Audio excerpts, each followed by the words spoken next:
recording in progress.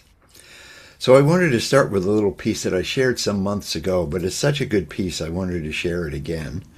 And it's from Suzuki Roshi, who is a great Japanese Zen teacher, one of the greats, if not the great, who came from Japan in the 60s, mid 60s, I think, to San Francisco from Japan, so that he could minister to all these Japanese people that had a little church in San Francisco.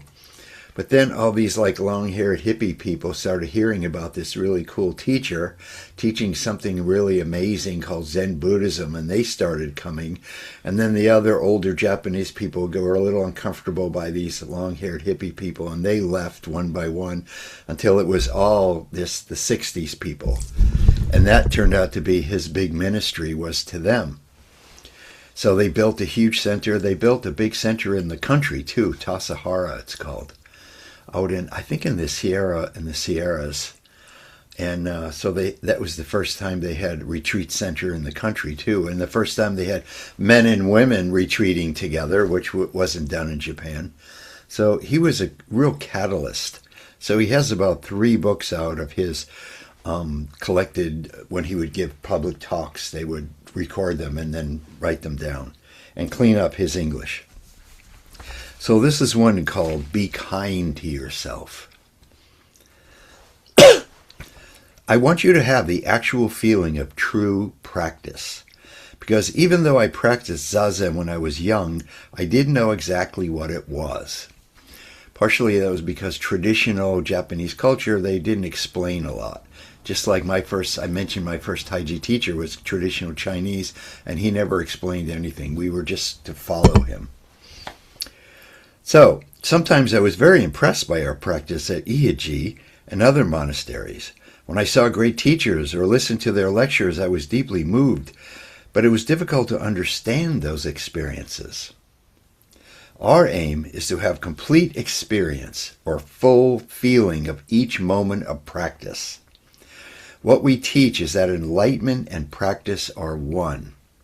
So it's kind of like people usually think of it, you do a practice so you can reach enlightenment. So, and you'll see a little bit in the other Taoist thing I'm going to share, this idea that practice and enlightenment are really the same one thing. But my practice was what we call step ladder Zen. I understand this much now, and next year I thought I will understand a little more. That kind of practice doesn't make much sense. I could never be satisfied. If you try stepladder practice, maybe you too will realize it is a mistake. If we do not have some warm, big satisfaction in our practice, that is not true practice. So this is also something that he brought very different than traditional Japanese Zen. Even though you sit trying to have the right posture and counting your breath, it may still be lifeless Zazen because you're just following instructions. You are not kind enough with yourself. You think that if you follow the instructions given by some teacher, then you will have good Zazen. But the purpose of instruction is to encourage you to be kind with yourself. Do not count your breaths just to avoid your thinking mind, but to take the best care of your breathing. So this is very, very deep stuff here. If you are very kind with your breathing, one breath after another, you will have a refreshed, warm feeling in your Zazen. When you have a warm feeling for your body and your breath, then you can take care of your practice, and you will be fully satisfied. When you are very kind with yourself, naturally you will feel like this. A mother will take care of her child even though she may have no idea how to make her baby happy. Similarly, when you take care of your posture and your breathing, there's a warm feeling in it. When you have a warm feeling in your practice, that is a good example of the great mercy of Buddha. Whether you are a priest or a lay person, this practice will extend to your everyday life. When you take the utmost care of what you do, then you feel good. I think I'm sure I've mentioned it before, the end of my block, our block is about 3 blocks long. But at the end of our block is a Zen center run by an American guy who studied in Japan and his Japanese wife, and a bunch of other people. The community is growing and growing, and I think they're Soto Zen, and they have a lot of like we had a big festival, kind of not festival, more of a big thing they did for the hungry ghost, feeding the hungry ghost.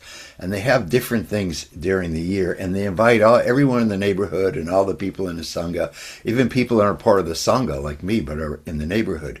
And they do these beautiful rituals, and there's tons of chanting and bowing and chanting and bowing, and sometimes they make food for us afterwards. And it's really wonderful to be able to go there, and just to know that they are there at the corner of my street makes me and Shanti feel so good. And because they're very high level people. And also because some of the Sangha, their community, has bought houses in this neighborhood. So there's more and more people from the Sangha, and really just bringing the whole vibration of the neighborhood up.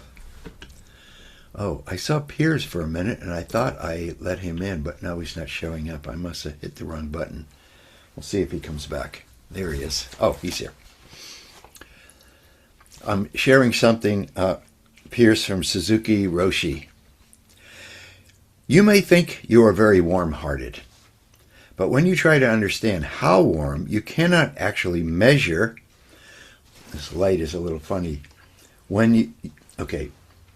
You cannot actually measure when you do 2 things with your warm-hearted mind. That is actual practice. That is how to take care of things. This is how to communicate with people. So we put our emphasis on warm heart, warm zazen. And the warm feeling we have in our practice is, in other words, enlightenment, or Buddha's mercy. Buddha's mind. It is not a matter of just counting your breath or following your breath. If counting the breath is tedious, you may be better just to follow the breath. But the point is, while inhaling and exhaling, to take care of the breath just as a mother watches her baby. So this is really, I find very, very interesting and inspiring. Doing our breathing practice, to have a warm feeling about our breathing practice and have this relationship like a mother that's taking care of her baby.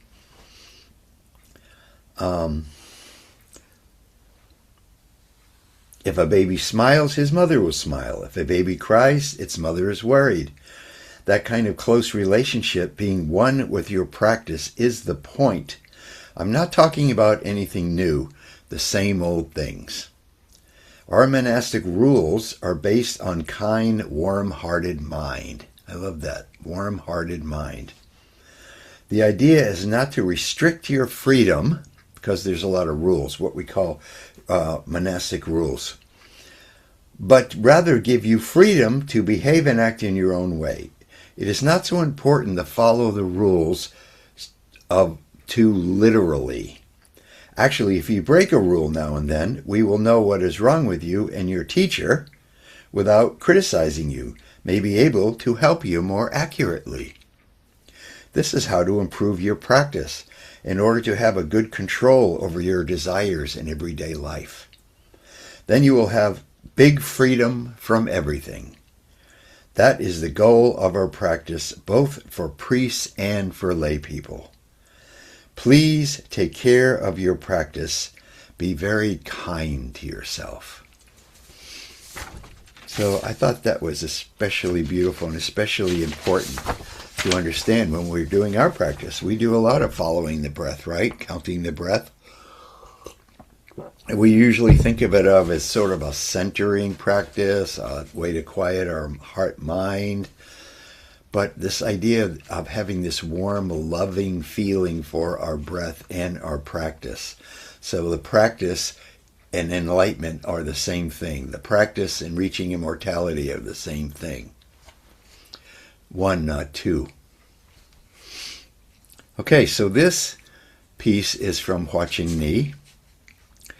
And it's kind of a, I guess you could call it an invocation. And it's called Enrichment of All Elements of My Being. and I will be sending you all this stuff. A clear mind is the master of my being. To my left, the green dragon regenerates the energy of my liver. To the right, the white tiger purifies the energy of my lungs. To my front, the red bird vitalizes the energy of my heart. This is all from the Wuxing stuff, right?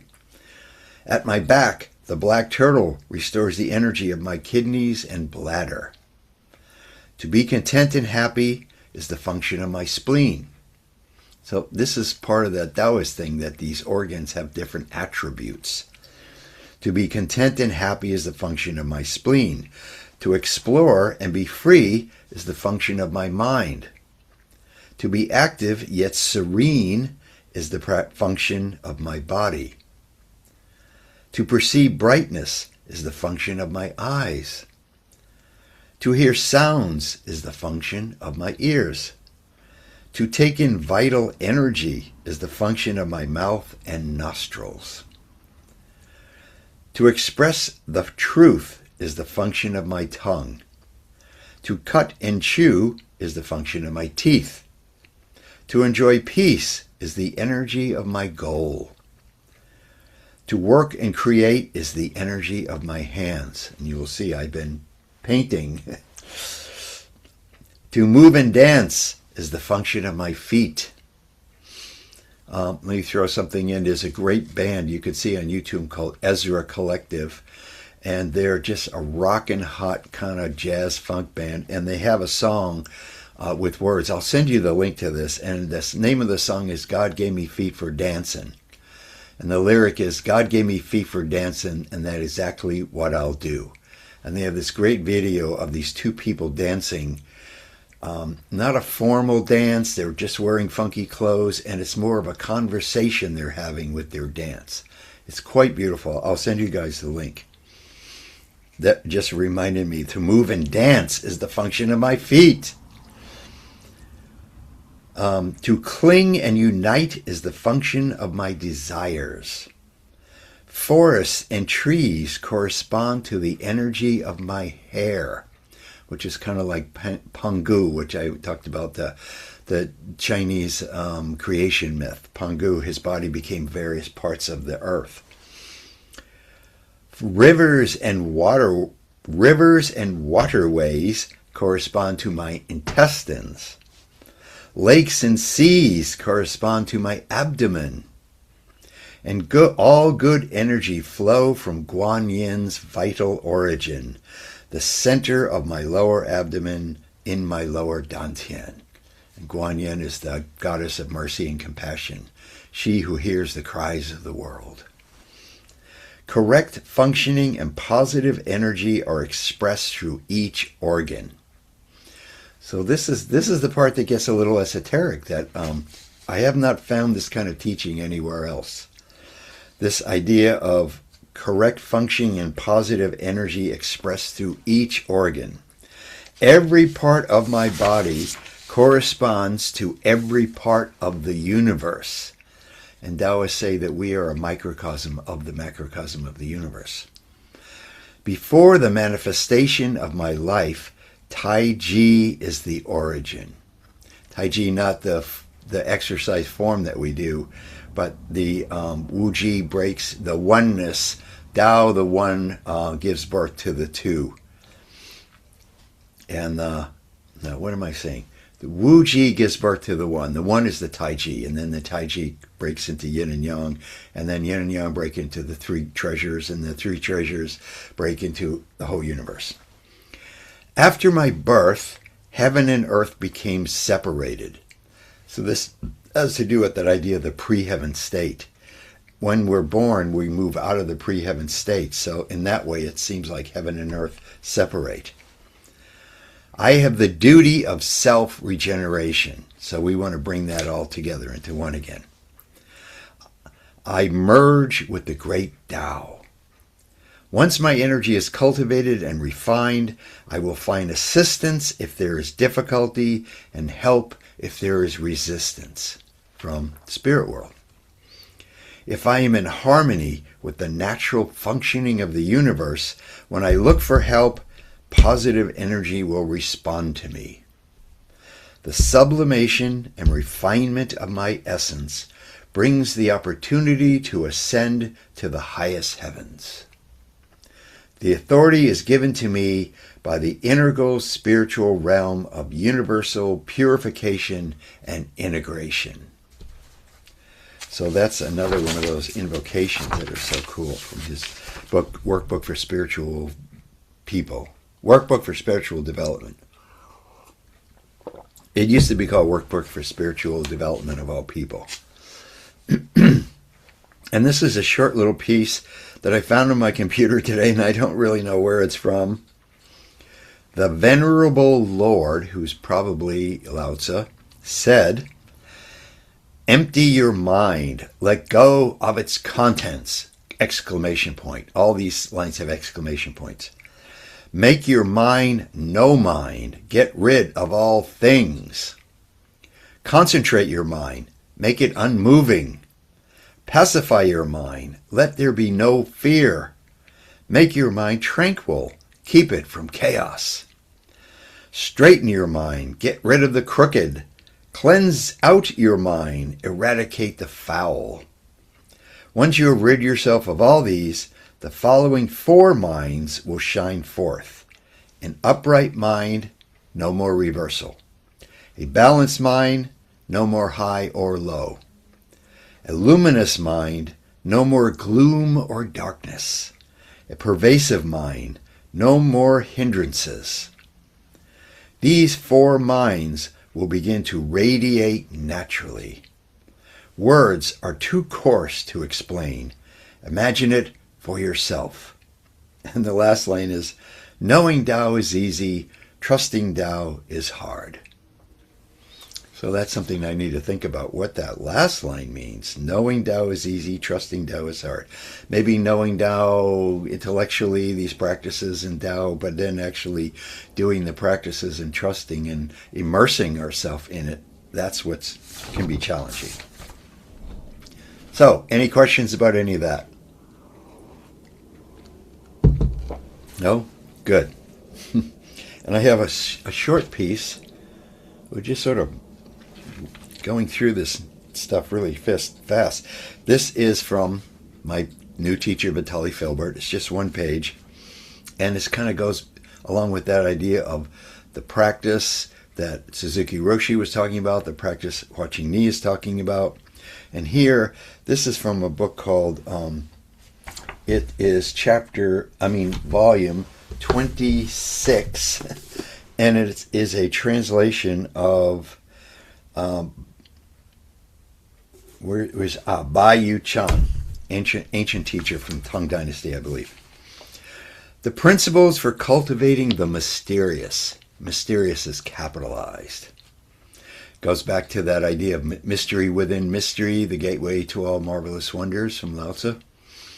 The principle for cultivating the mysterious can be grasped inwardly, but cannot be fully transmitted in words. They are faintly present within the writings of the ancients. The subtlety of the great way lies entirely in collecting the spirit. A student of the way must be broad and open as sea and sky. I love that idea. The student of the way must be broad and open as the sea and the sky. Their heart, their mind, everything's wide open and deep. Only then can virtue advance. Let the heart-mind be spacious and empty. I remember he talked about this before. When the heart is empty, then Tao can enter. Let the spirit be settled. If you can keep the heart-mind unmoving, the foundation of the elixir is set. And the elixir, of course, is what they're talking about in eternal alchemy, creating the golden embryo and all that. If you can keep the heart-mind unmoving, the foundation of the elixir is set. For one who studies the way, nourishing the heart-mind is primary. When the heart stirs, the spirit tires. When the heart is steady, the spirit is at ease. When Tired, the way withdraws. At ease, the way arises. Only when the inner expanse is vast can it bear the way. The inner expanse in our own heart mind can be vast, like when you're talking about spacious, empty, open as a sea and sky.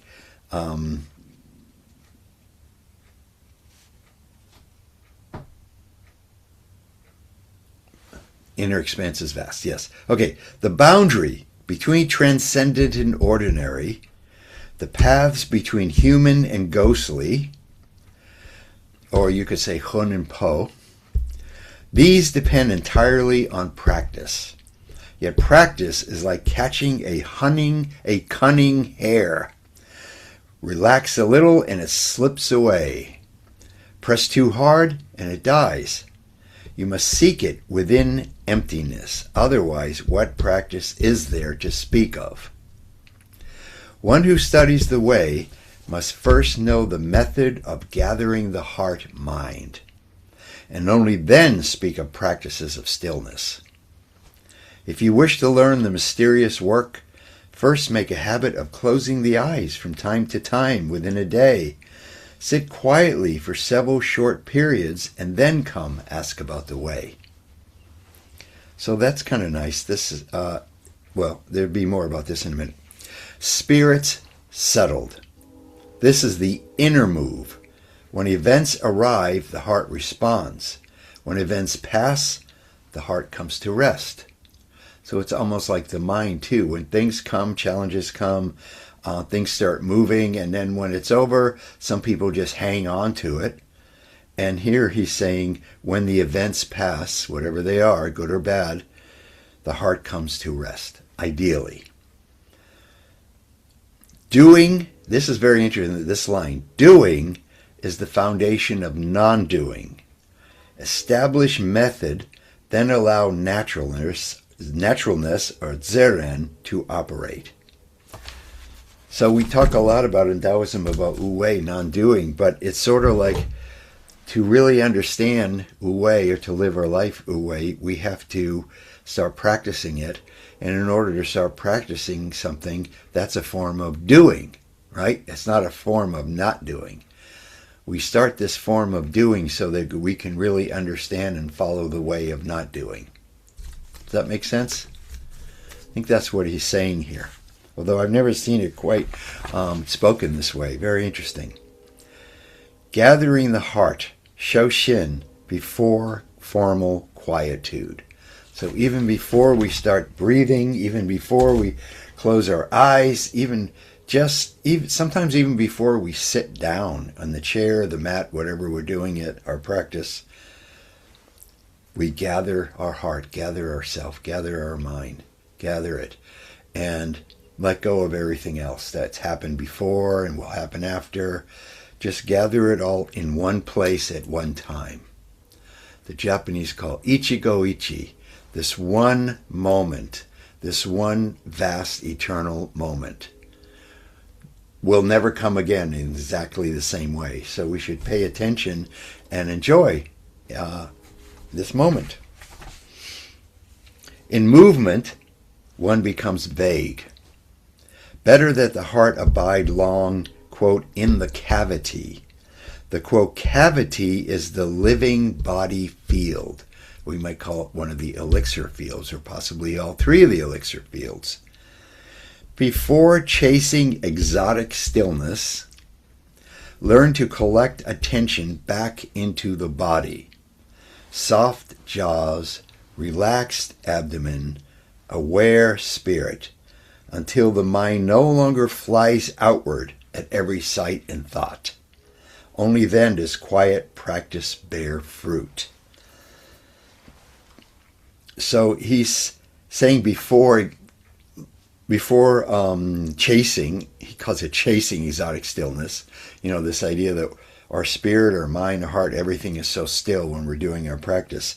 But first we need to pay attention to our body when we align ourselves. There's things in a lot of these medieval Taoist texts that talk about first align your limbs. whether cross-legged, half lotus, full lotus, sitting in a chair.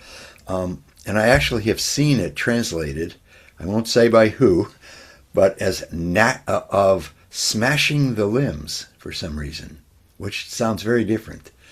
When we tap our teeth at the end of the meditation, the same text translates it as gnashing the teeth, which is very different. So it's like paying attention to our body, setting up our body, pulling our mind in to a place where we feel a vastness inside. Because Tao itself is vast. And when we try to align ourselves with the vastness of Tao, I think it's really helpful to connect with that vastness of our own spirit, of our own heart. Then we have more room for Tao to enter. Simple entrance, close the eyes, sit for a few short periods, then ask.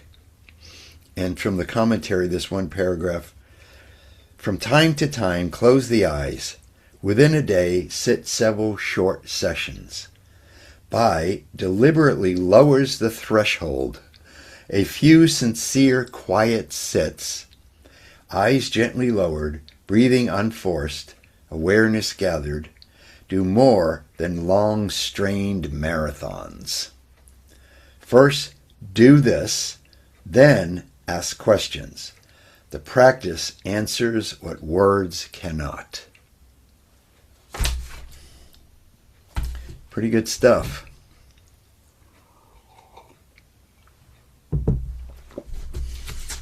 So we're coming up to the solstice, right? The solstice, all solstices are portals.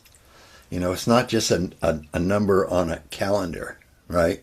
These things that people have been paying attention to for thousands and thousands of years, people all over the world, not just in China. And we have all these big stone monoliths in Asia that have to do with when the sun is coming through at a very certain time of the year. It comes through just that one little portal. And then people know, okay, we are on the edge. We are coming from, like right now, we're coming from the yang time of year and we're moving into the yin time of year. So, of course, in ancient times, they didn't have electric heating and electric lights, and people had candles and fire pits and things, but people would gather in their long houses or their hogans or their yurts or their stone buildings, and all through the summer and fall. Summer, they were growing things. Fall, they were bringing food in and storing it. They were hunting. They were making wine, because now it's the time to just sit with family and friends and drink wine, tell stories, tell creation stories, tell coyote stories. Is what they did in the continent in Turtle Island. But it's different now because it doesn't feel quite as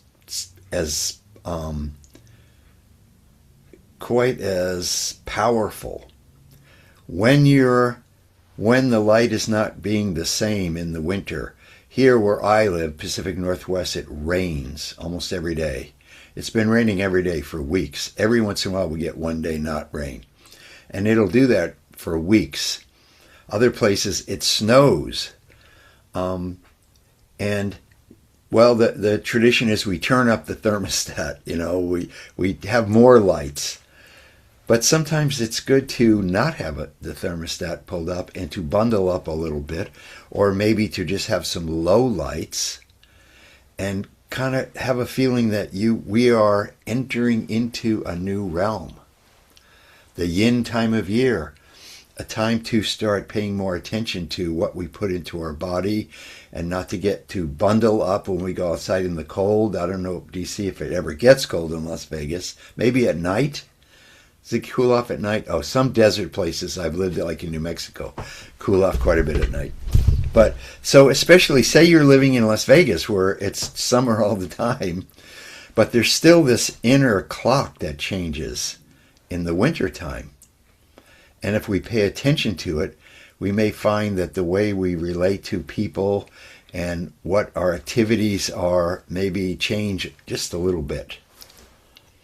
And And then eventually summer will come and we'll shift again into the yang time of year. And of course, there's equinoxes and all these other things that happen. We celebrate some of the pagan holidays here, and we have a fire pit in the backyard. We Samhain and some things like that. But that's more Shanti's room. She reminds me when it's these times so we can get together, friends and family. So I'm going up on Sunday to Vancouver, Washington. It's about 150 miles from here or so.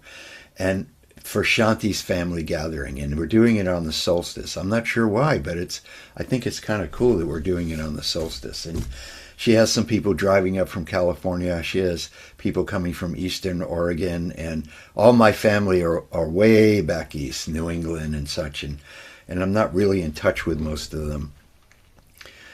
But it's a time for, whether it's Christmas, New Year's, Easter, solstice, it's like to get together with friends and family and feast and give thanks, just like Thanksgiving is what Thanksgiving is about. So it's a fun time of year. I enjoy it. And we did actually go to Portland already last weekend and brought some things for the grandchildren. And unlike DC, I'm very fortunate that my kids live in Portland, which is like 100 miles from here. So I feel very blessed that I get to see them and be part of the grandchildren growing up, and everything is really exciting to me.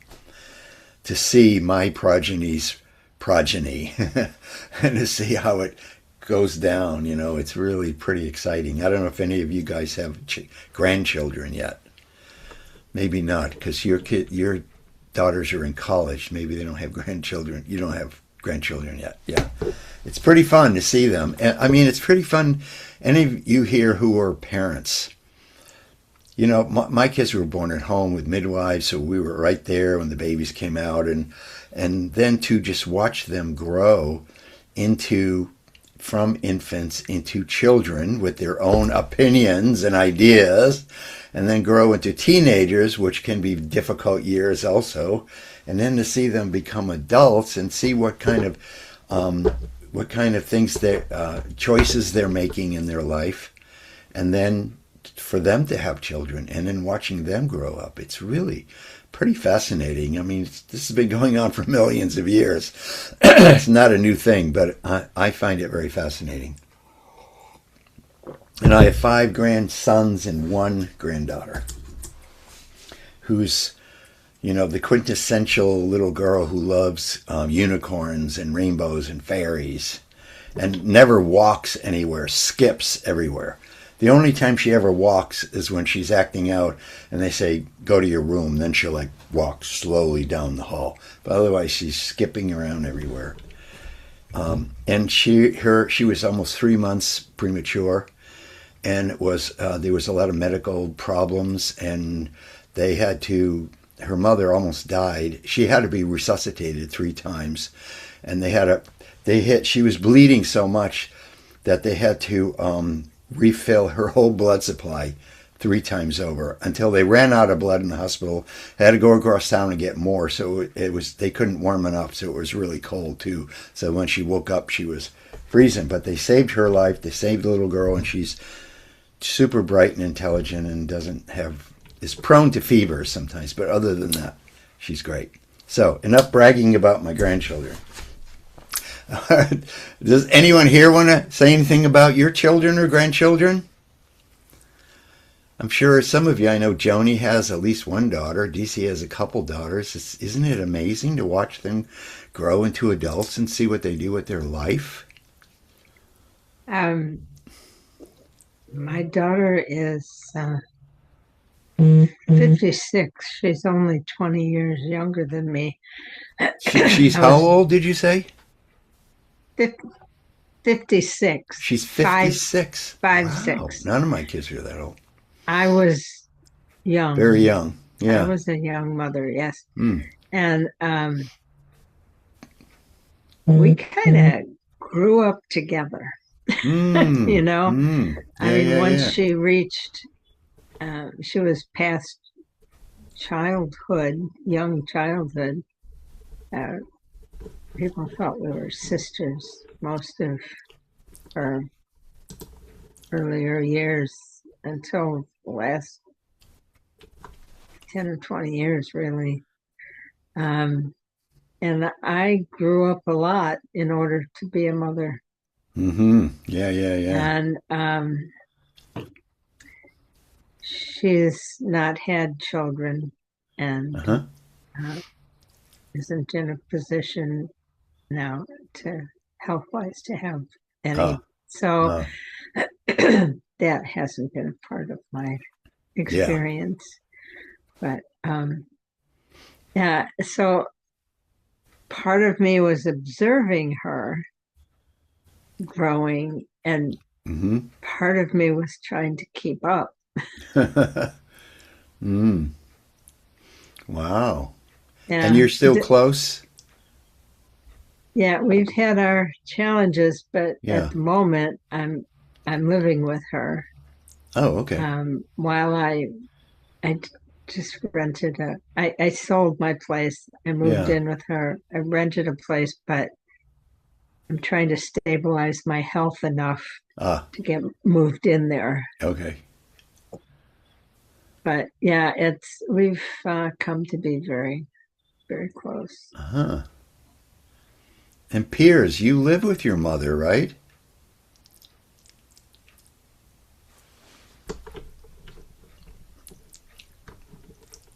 Maybe he's not there. Okay. Yes, I do. Ah, yeah, so you have that connection. That's pretty interesting. Yeah. Yeah. And you guys do well together? Oh, sure. Many years. That's wonderful. Mutual care for each other. Wonderful. And her name is Megan? Yep. Because sometimes I see things come through PayPal and it's Megan, and I think, oh, who's Yeah, she Megan? And has then the I PayPal remember, oh, account. that's right. It's Yeah, she has the PayPal account. yeah, yeah, yeah. Both my parents are gone. At my age, of course. Yeah, and they were. My dad was a factory worker. Never finished high school. Never read a book. I never saw him read a book ever. He read the newspaper and the TV guide. And my mom was a housewife. Never learned how to drive. Never had a job. Had 6 kids. Was in way over her head. And yeah, yeah. So it's been different. My father was a yelling, hitting type because that's how he was raised, and I had to change that pattern with my kids. The timeout was like the worst thing, or take away their comics or something. We didn't have too much. You were the light bearer. The light bearer. You were the light bearer, the one to change the karma. Oh, that's true. That's true. Hmm. Yeah, and I'm only really close with my one sister who's a biker. Her and her husband are part of a motorcycle club. They ride Harleys and have patches and everything. They're really sweet people. They're not criminals. They just ride bikes and drink a lot and they have a good time. So they're kind of interesting. I'm the oldest and she's the youngest. So that she's the only one I can really relate to. A lot of But good anyway, bikers out there. A what's lot that, of Pierce? a lot of good bikers out there. Oh, yeah. A Yeah. lot of them are former military, some are former police, and Yeah. they want a brotherhood still. Oh, yeah. Yeah. Yeah. They have a club they meet at and everything. And yeah. Remember many years ago when my mother was taking my grandfather somewhere, I think out of state, and my grandfather had to use the bathroom at like a road stop. Uh huh. All the bikers took total care of him. Oh, You couldn't go into a men's restroom. My grandfather was more frail at that oh. time. And it was the bikers who said, "Yes, sir. Sir, can we help you, sir?" And you think, bikers, but these guys were perfect gentlemen. They were like, Yeah. "Man, don't worry, we'll take full care of your father." I He's think, a walker, but yeah, because of TV and movies, people think of bikers, they're all criminals and they're all horrible people because of various shows that have been on or films or something. But it's not really like that in the real world. Anything you want to share, DC? Nope. Okay. All right. Well, we're going to do a little meditation here, connecting to the North Star. And I'm going to pull up a little music here. Let me just find something really mellow. Because believe it or not, a lot of the music I listen to is not totally mellow at all times. But A lot of it is Indian music. I listen to a lot of Indian music. So I'm looking for this one guy who has this amazing Laraji. Let's see if this is the right stuff.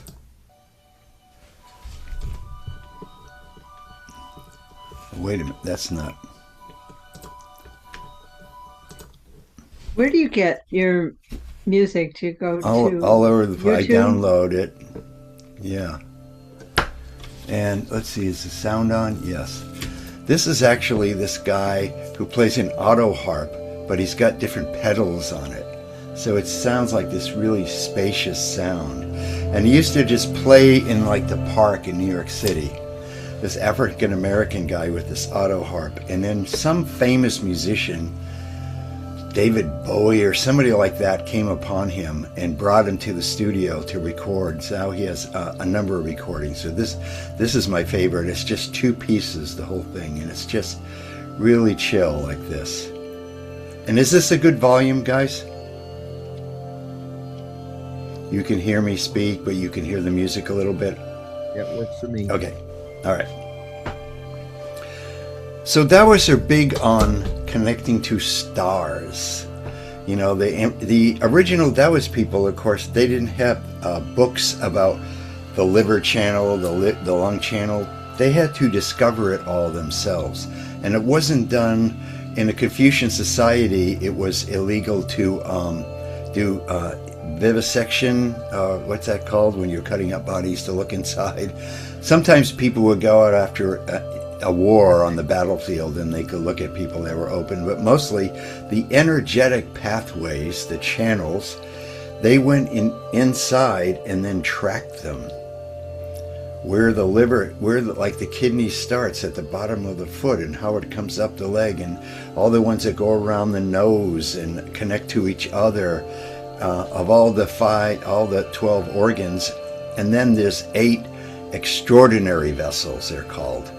Like the Dumai that goes up that, the Renmai that goes down the front, the Zhongmai that goes through the bottom, the belt channel, and a few others. And they are very special in their own way.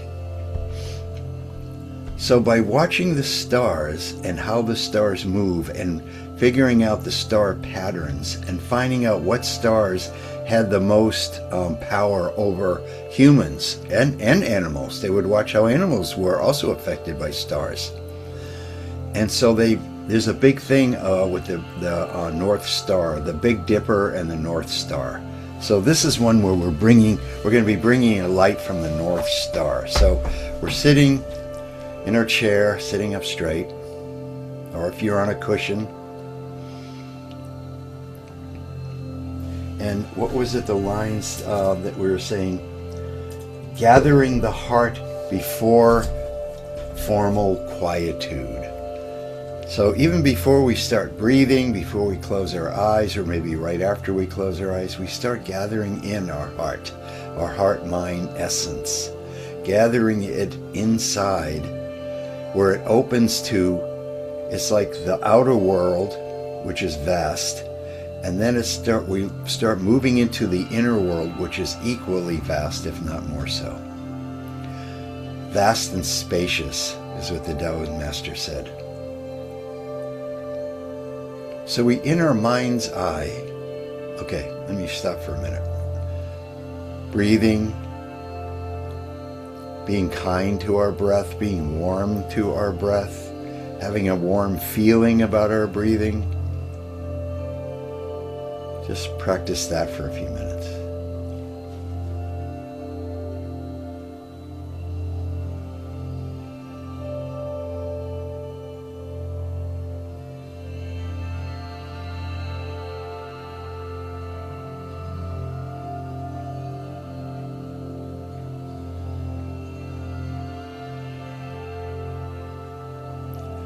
Having a feeling toward our breathing like a mother to her child.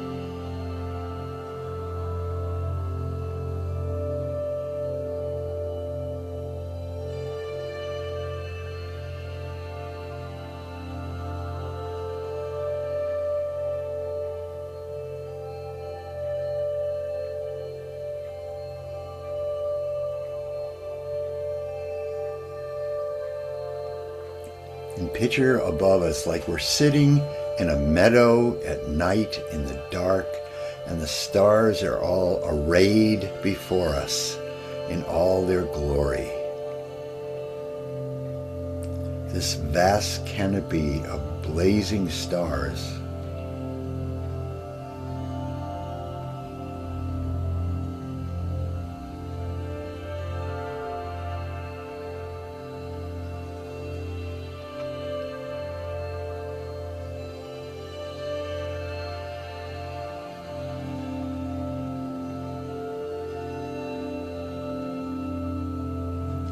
And then we pick out the Big Dipper.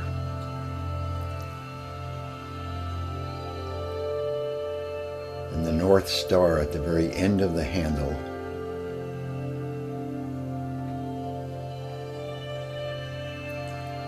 And then we start breathing in the light from the North Star, which is a white with bluish tinges.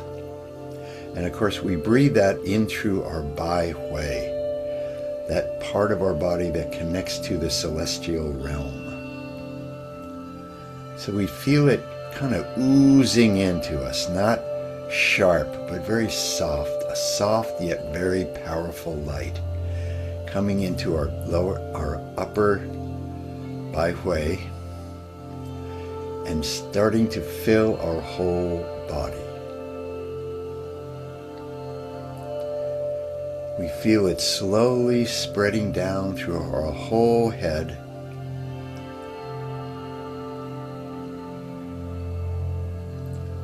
and down our neck and across our shoulders.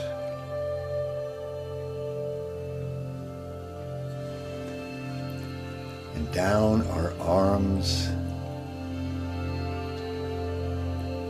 into our hands, all the way out to the tips of our fingers.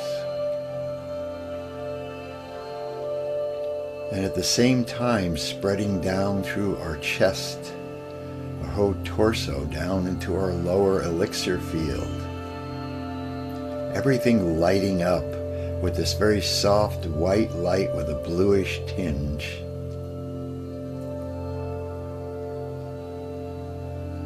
Filling all three of our elixir fields. And then flowing down from our waist and hips. And then down through our thighs and legs. Into our feet and all the way out to the tips of our toes.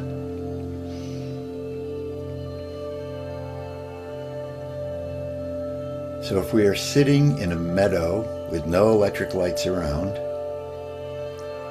we've been sitting in the dark, the better to see the light of the stars, we ourselves become a quietly glowing figure.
And now we breathe in the light of the sun, more of a golden light. Not too hot, but very golden and very healing. And we picture as if we're sitting in a meadow in the middle of the afternoon and the bright sun is shining overhead, giving forth its brightness to all living beings. On this planet and possibly others. Probably others. And again, we let this light enter our body through our Bai Hui, through our crown chakra.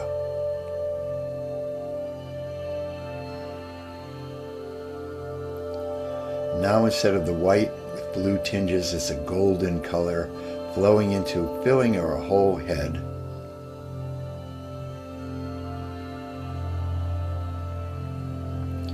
Our upper elixir field,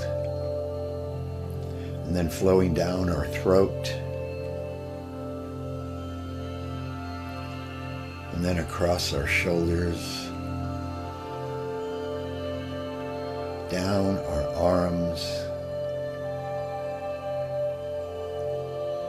into our hands, out to the very tips of our fingers. And at the same time, coming down our chest, across our middle elixir field, across our belly, across our lower elixir field, all being lit up from within. And across our waist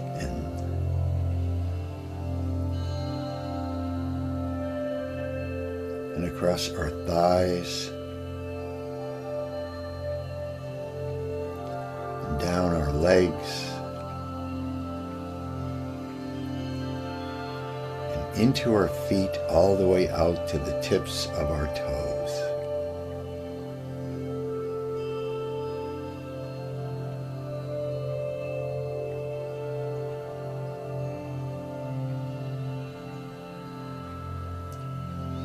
These kind of practices are very fundamental to the Taoist practices, especially the Neidan practices, where we are connecting to the elementals of the universe, and bringing the energy of the elemental beings. If we can think of stars and planets as beings, and then filling our whole body and being with the energy and the light and the chi of those elemental beings.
And then the last one is the light of the moon. And of course, the light of the moon is not coming from the moon, but it is a reflective light. So it's a little cooler light, very yin light, much cooler than the sun. But imagine we are sitting again in the meadow, again in the evening, and we see the bright full moon floating above us, reflecting back the light to us, and filling our whole being with this good, cooling, rich yin energy. So we allow it to flow in through our Bai Hui.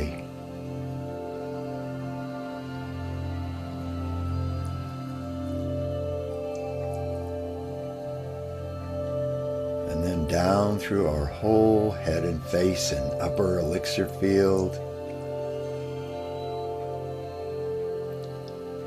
And down our throat. Across our shoulders.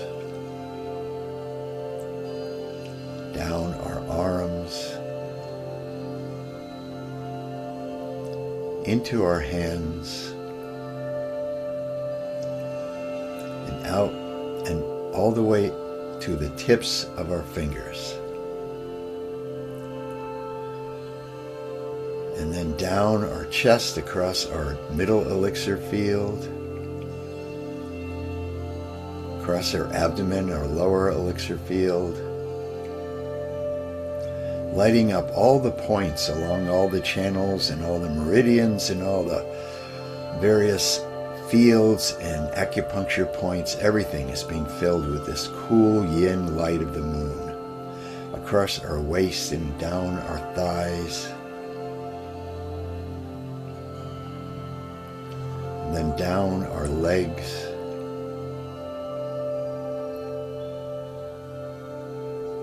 Into our feet. And all the way out to the tips of our toes.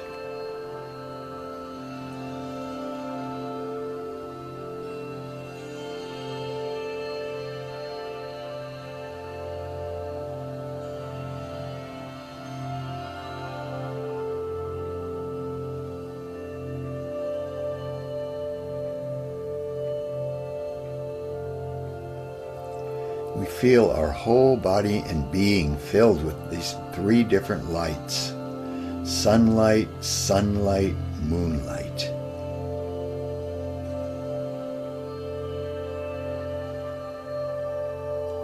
Feeling that feeling of, the old master said, being vast and spacious.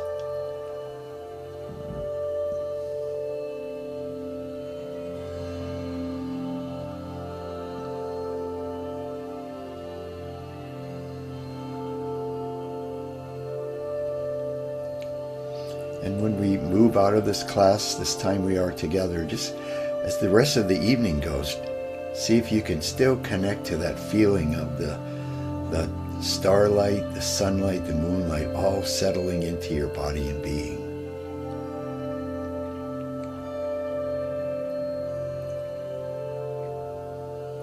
We might think when we're just sitting doing our practice, and then when we get up, the practice is over, but the practice extends, or should extend, into the rest of our life.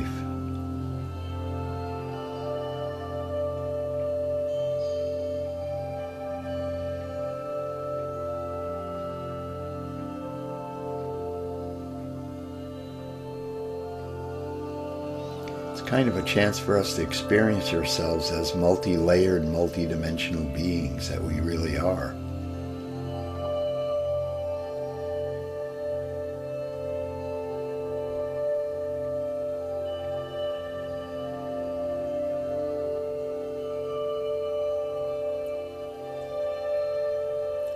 Now we bring our palms together and lie them lightly upon each other upon our heart center.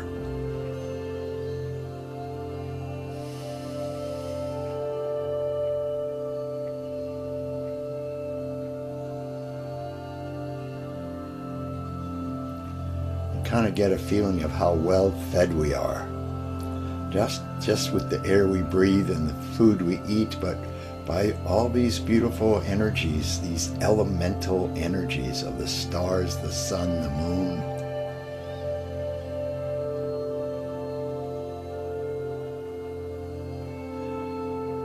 As Joni Mitchell says, we are stars, we are golden.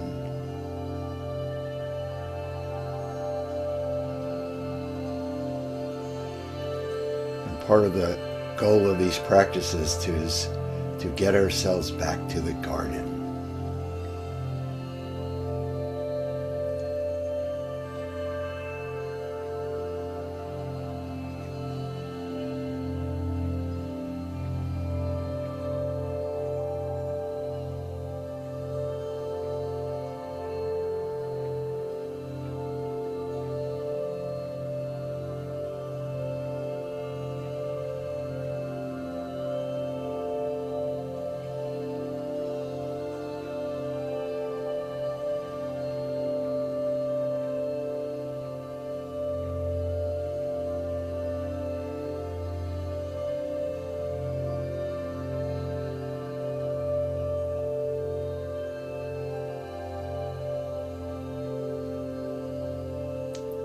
And then to end the meditation, we bring our palms together and we bow once to the stars, once to the sun, once to the moon, once to each other, and once to ourselves.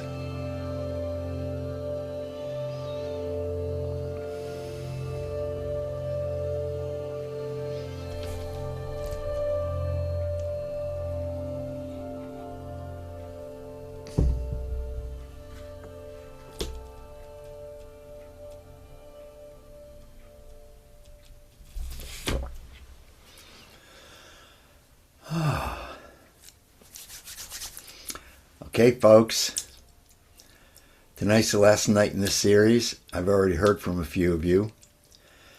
We won't be meeting next week because next Wednesday is like 2 days before Christmas, and then the Friday class is the day after Christmas, so it'll be in 2 weeks. We'll be moving into what I'm calling the Celestial Heart Qigong. So I hope you and all you people watching this video will join me and join us in further exploration and experience. So unless there's something anyone wants to say here, I'm going to let you guys go.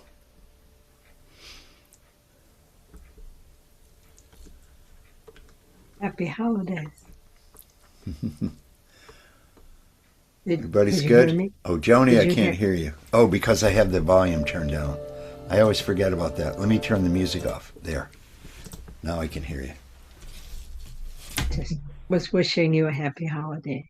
Oh, yeah, everyone. Merry Christmas. Happy New Year. Happy Solstice. Woohoo. Happy Hanukkah. Yay. Okay, see you here in 2 weeks.